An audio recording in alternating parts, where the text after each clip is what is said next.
হেৰি মোৰ এই চেইনডাল আপুনি উপহাৰ স্বৰূপে কেতিয়া দিছিল মনত আছে? আছে সন্ধ্যা। বিয়াৰ কিছুদিন পিছত আমি বৰ অভাৱত দিন কটাবলগীয়া হৈছিল। সেইখিনি সময়ত তুমি মোৰ ওচৰত সাহস হৈ থিয় হৈ আছিলা। তাৰপিছত লাহে লাহে ভাল দিন ঘূৰি অহাত আমাৰ মেৰিজ এনিভাৰ্চাৰীত তোমাক মই এই চেইনডাল উপহাৰ হিচাপে দিছিলোঁ। সেই দিন ধৰি এই চেইনডাল মই কেতিয়াও ডিঙিৰ পৰা খোলা নাই। এতিয়া আপুনি যদি অনুমতি দিয়ে মই এই চেইনডাল খুলিব পাৰোঁনে? কিয় সন্ধ্যা? সেইডাল মই পঞ্চীক দিব খুজিছোঁ। ভাবিলোঁ ডিঙিৰ পৰা খোলাৰ আগতে আপোনাক এবাৰ সুধি লওঁ। আপুনি ভালকৈ ধুৱাই আনি পঞ্চীক দি দিব। তাই আমাৰেই নাতিনি। তুমি দিব খুজিছা যদি দিয়া।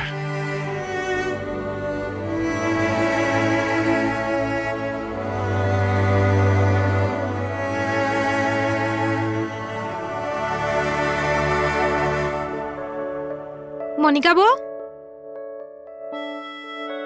মনিকা বৌ। কবিতা আহিছা? অহ। আহা বহাচোন।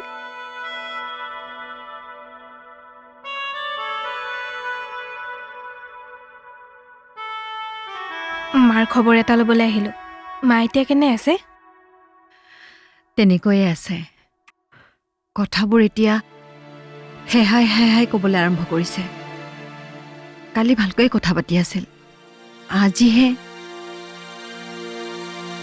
খোৱা বোৱা তেনেকৈ নাই বুলিয়ে ক'ব পাৰি। খবৰটো শুনি বৰ বেয়া লাগিছে পাই। তাকে বোলো খবৰ এটা লওঁ বুলি আহিলোঁ। তুমি পাৰিলে এইকেইদিন ইয়াতে অকণমান সহায় কৰি দিবাচোন। বাপৰে, মানুহেই মানুহ, কোনফালে যে কি কৰিম ভাবিয়ে নাপাওঁ। হ'ব দিয়ক বৌ, মই আছোঁ নহয়। মই যেনেকৈ সহায় কৰিব লাগে কৰিম দিয়ক। বৰ কষ্ট হৈছে। আহা ভিতৰলৈ আহা। শুনিলো সকলো তোমাৰ মুখৰ পৰা জ্ঞানৰ প্ৰশংসা। গম পালো জ্ঞান সিয়ে কৰ্মৰ অধীন। মাথোন নেপালো বুজি তুমি দিয়া কথাৰ মহিমা। পাৰঘাট দেখুৱাই বখানি জ্ঞানৰে গুণ। দুৰ্ঘোৰ কৰ্মৰ বাবে তুমি মোক দিছা বাৰু কিয় উচতনি? ঠিকেইতো, কৃষ্ণ হ'ল অনাদি অনন্ত। সখা কৃষ্ণৰ উপস্থিতিত অৰ্জুনে কিয় গাণ্ডীপ তুলি ল'ব লগা হ'ল? তেওঁৰ উপস্থিতিত কিয় অক্ষহিনী সেনাই মৃত্যুযজ্ঞ পাতিব লগা হ'ল? হেৰা, টোপনি গলা নেকি? তুমি কৈছিলা গীতাৰ ভাঙনি শুনিম বুলি। পিছে গীতাৰ ভাঙনি বুজোৱাৰ ধৃষ্টতা মোৰ নাই। এয়া কেৱল অনুবাদহে। ঠিক আছে, তুমি শোৱা। মই গাটোকে অলপ পোনাই লওঁ। কঁকালটো একেবাৰে ঠাহ মাৰি ধৰিছে। কলৈ যায়? মোৰ হাতখনতে ধৰি থাককচোন। আৰুনো কিমান পৰ? কেতেক অহা জনমত আপোনাৰ পত্নী হোৱাৰ সৌভাগ্য হয় বা নহয়।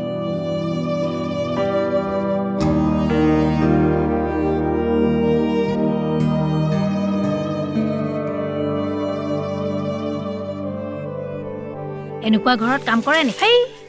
এই ৰাতিপুৱাতে আহি সন্ধিয়ালৈকে সময় নাই, এনেকে আৰু মানুহৰ ঘৰত কাম কৰিব পাৰি নেকি? এই চব মানে এনেকে আৰু পাৰি নেকি? এই ৰচোন, কি হ'ল? কাক এনেকৈ গালি পাৰি পাৰি গৈ আছ? মই আৰু আপোনাৰ ঘৰত কাম নকৰোঁ দাদা। কি হ'ল?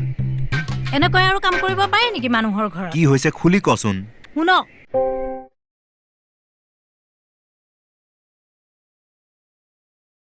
মনিকা বৌ, সোনকালে বোলাচোন। কিয়, কিবা হ'ল নেকি? মাৰ কানি কাপোৰবোৰ লেতেৰা হ'ল, সলাই দিব লাগিছিল নেকি? আকৌ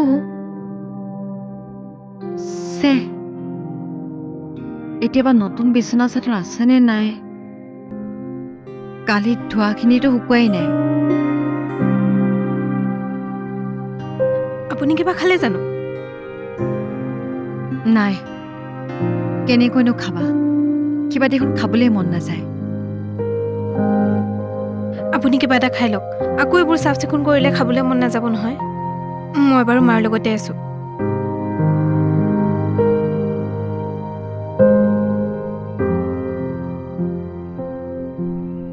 আহিলি আপুনি কাম কৰা মানুহজনীক তেনেকৈ ক'ব নালাগিছিল তাই আপোনাক বেয়া পাইছে কি ক'লো মই কি ক'লো মানে সেইবোৰ দিন হাজিৰা কৰি খোৱা মানুহ যেনে তেনে পেটে ভাতে খাইছে 2 টকামান টকা বেছিকৈ পালে কি হয়নো কিয় ল'ব ধৰি ল'লো এদিনৰ হাজিৰা 300 টকা কামখিনি নিয়াৰিকে কৰাৰ বাবদ 100 টকা বেছিকে ল'ব কিন্তু 500 টকা কিয় ল'ব আমি ৰজা নহয় দেউতা মানৱতা বুলি দেশখনত একো এটা নোহোৱা হ'ল হা আজি মোৰ ঘৰত যিটো বিপদ কাইলৈ যে আনৰ ঘৰত নহ'ব তাৰ কি মানে আছে বোৱাৰীজনীয়ে দিনৰ দিনটো গেবাৰী কাটি কাম বনবোৰ কৰি গৈছে তাই মাত্ৰ কাপোৰ কেইটাহে ধুইছে তাতে তাইৰ ইমান দেমাকি এজনী মানুহ বিচনাত পৰি আছে তাইৰ কাৰণে টকা কেইটা ডাঙৰ হ'ল দেউতা ইমানকৈ নিচিঞৰিব ওচৰৰ মানুহে শুনিব আমাৰ কাৰণে আনৰ অসুবিধা হোৱাটো মই নিবিচাৰোঁ ৰবি তেতিয়াহ'লে দেউতা দেউতা দেউতা শুনকচোন ভগৱান এই মানুহটো যে কিবা কথা এটা ক'লেও বুজি নাপায় কি হ'ল দেউতাক ইমানকৈ চিঞৰিছে যে চোৱাচোন দেউতাৰ খংটো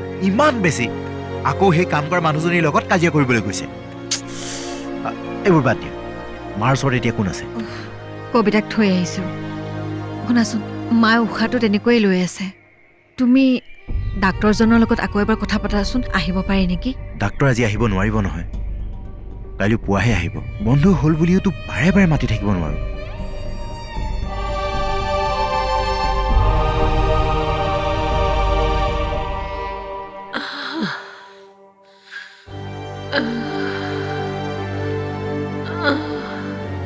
হেল্ল' ছাৰ মানে মোৰ মাৰ কণ্ডিশ্যনটো একেবাৰে বেয়া ডাক্তৰে একেবাৰে হাত দাঙি দিয়াৰ নিচিনা অঁ মা মোৰ ঘৰতে আছে ছাৰ যদি মোৰ ছুটীটো আৰু 2 দিনমান বঢ়াই দিয়ে বৰ ভাল পালোহেঁতেন ছাৰ বুজিছোঁ মোৰো ভাল নালাগে বাৰে বাৰে ৰিকুৱেষ্ট কৰি থাকিবলৈ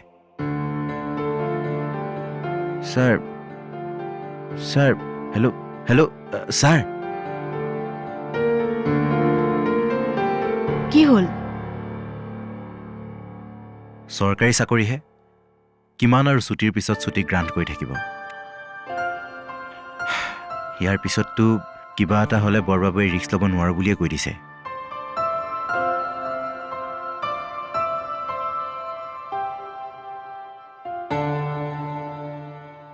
অথনি মই বাইদেউলৈ ফোন কৰিছিলোঁ মোক একো টানকৈ নক'লেও তেখেতৰ কথাৰ সুৰ ভালকৈয়ে বুজি পাইছোঁ আজি 10 দিনেই হ'ল কিমান আৰু ছুটী দিব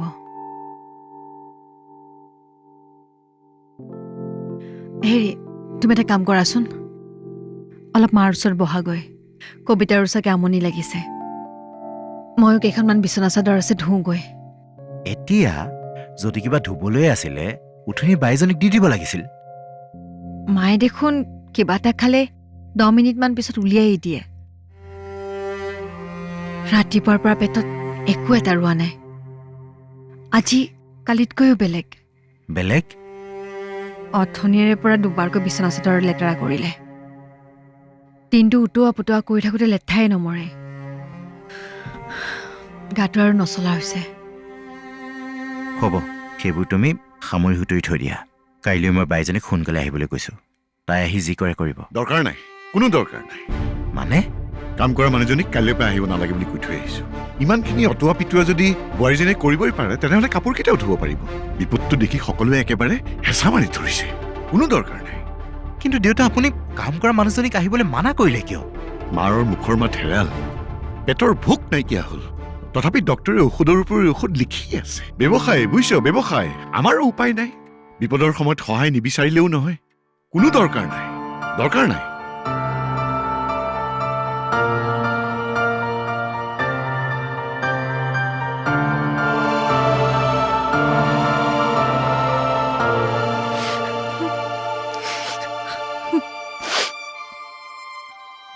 মনিকা কাম কৰা মানুহজনীক আহিবলৈ মানা কৰি দিছে কিন্তু কিয় ৰ'বাচোন মনে মনে কোৱা দেউতাই শুনিব ঘৰখনত এগৰাকী বেমাৰী মানুহ পৰি আছে আজি 10 দিন ধৰি বিচনাৰ পৰা উঠিব পৰা নাই কিবা খালে উলিয়াই পেলাই মানুহজনীক আলপৈচান ধৰি গোটেই ঘৰ চম্ভালাটো ইমান সহজ কথা নেকি তাৰপিছত দিনৰ দিনটো মানুহৰ সুদ বৈছে সকলোকে চাহ পানীৰ যোগাৰ ধৰিছো কিবাকৈ এগৰাকী বন কৰা মানুহ যোগাৰ কৰিছিলোহে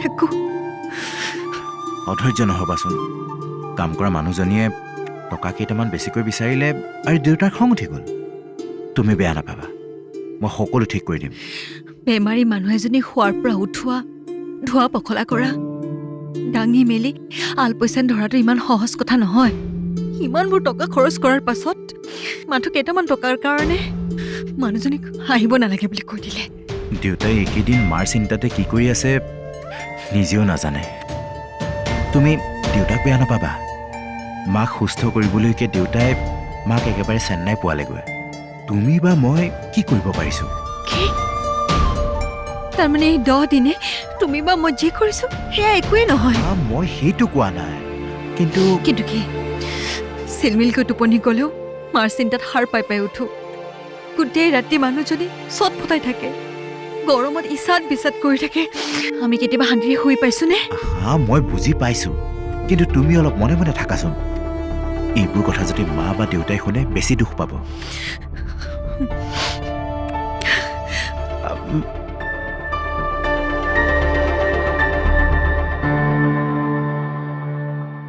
ব্ৰহ্মাৰ বচন সাদুৰি প্ৰহ্লাদে ধীৰে ধীৰে গৈলা চলি ভূমিত পৰিয়া বিষ্ণু কনমিয়া শিৰে ধৰি প্ৰীতাঞ্জলি পাৱত পৰিয়া আশয় প্ৰহ্লাদ দেখি নৰসিংহে আহি স্নেহত শ্ৰৱয় নয়ন নহিৰ তুলিলা হাতে উল্লাসী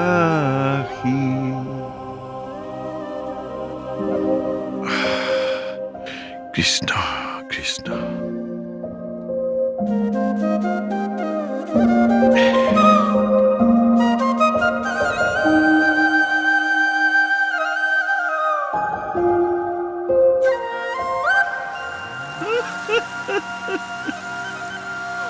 বাইদেউ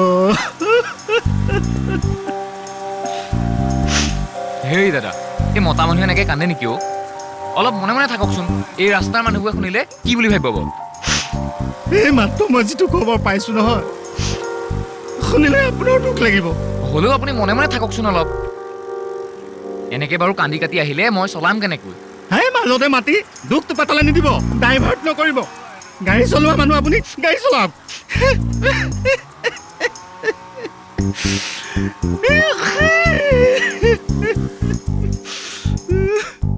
বাবা বোৱাৰী বাবা দেউতা এনেকৈ চিঞৰিছা কিয় এই বোৱাৰী গীতাৰ কৰ্মযুগত এইবাৰ শ্ৰীকৃষ্ণ অৰ্জুনক কি কৈছে শুনিবা দেই নকৰো যদিহে কৰ্ম মই কাৰণ হম জগতৰ পতনৰ মই হম জীৱনৰ স্খলনৰ মোৰ বাবে গজিব গজালি যত মানে বৰ্ণ শংকৰৰ মই নিজে দোষী হম ধ্বংসৰ কাৰণ বুলি সকলোজনৰ দেউতা আপুনি মানে বুইছা বোৱাৰী মোক প্ৰায় কৈ থাকে যে সময় সুবিধা পালেই এইবোৰ পঢ়িব মইহে গুৰুত্ব নিদিওঁ এতিয়াহে বুজিছো বুইছা গীতাৰ মহত্ব বুজাটো কিমান টান কাম আবেলিৰ পৰা হেহাই হেহাই এবাৰ কৈছিল গীতা গীতা আকৌ এতিয়া কৰ্মযোগতো তাকেই লিখিছে আমি যিবোৰ কৰি আছো সেয়াই হৈছে আমাৰ কৰ্ম আমি আমাৰ কৰ্মবোৰ ঠিকমতে নকৰিলে আমাৰ ধ্বংসৰ কাৰণ আকৌ আমি নিজেই হওঁ আকৌ গীতাত কি কৈছে শুনিবা দেই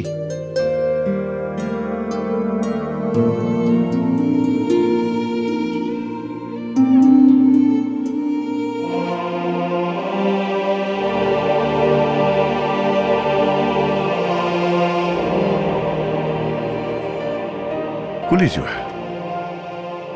মাৰ ওচৰতে অলপ বহোগৈ। নালাগে, মই এই গীটাৰ ভাঙনি শুনাই আছিলো নহয়, তাকে শুনি শুনি নিতাল মাৰিছে। তোমাৰো ৰাতিটো টোপনি ক্ষতি, তুমিও গাটোকে অলপ শুনাই লোৱা। আকৌ বা কোন ক'ত আলহী ওলাই আহি ক'বতো নোৱাৰি। কবিতা দেখোন আছেই মাৰ ওচৰত। নালাগে দেউতা, হ'ব। আৰু এনেও এতিয়া আৰু ক'ত টোপনি যাব।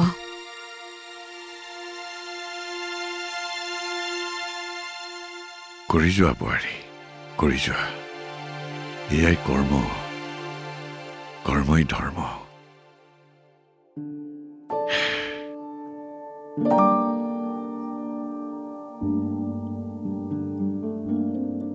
কিমান আৰু এপ্লিকেশ্যন দি থাকিবি?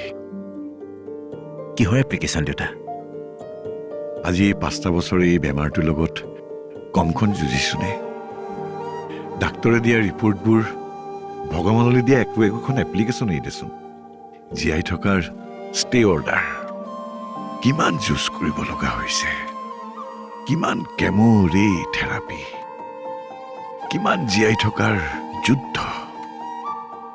কিন্তু হাৰি গলো বুজিছ, হাৰি গলো। ডাক্তৰে দিয়া ৰিপৰ্টবোৰ গোটাই থোৱা হলে এটা ৰুমেই ভৰ্তি হৈ থাকিলেহেঁতেন চাগৈ।